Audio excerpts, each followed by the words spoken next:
आजकाल बऱ्याचदा इन्व्हेस्टरचे क्वेरी असतात की टॅक्स हार्वेस्टिंग काय आहे किंवा मला टॅक्स हार्वेस्टिंग करायचं आहे. तर टॅक्स हार्वेस्टिंग म्हणजे काय असतं की इन्कम टॅक्स स्लॅबप्रमाणे दरवर्षी जो आपल्याला 1,25,000 रुपयेचा जो प्रॉफिटवरती एक्झम्पशन भेटतं तो प्रॉफिट बुक करायचा आणि तो रिइन्व्हेस्ट करायचा.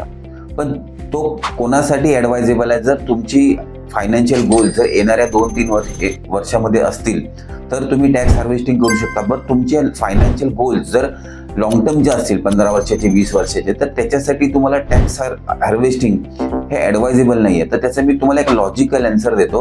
कारण आजपासून 15 वर्षांनी किंवा 20 वर्षांनी कोणतं गव्हर्नमेंट असेल आणि ते काय टॅक्स पॉलिसी अप्लाय करेल याच्यावरती आपण काही प्रिडिक्शन नाही करू शकत. त्यामुळे 20 वर्षानंतर येणाऱ्या टॅक्सेशनचं मी आजच का प्रेशर घेऊ? त्यामुळे इन्व्हेस्टमेंट करताना तुम्हाला टॅक्सेशनचा कधी जास्त प्रेशर नाही घ्यायचा आहे.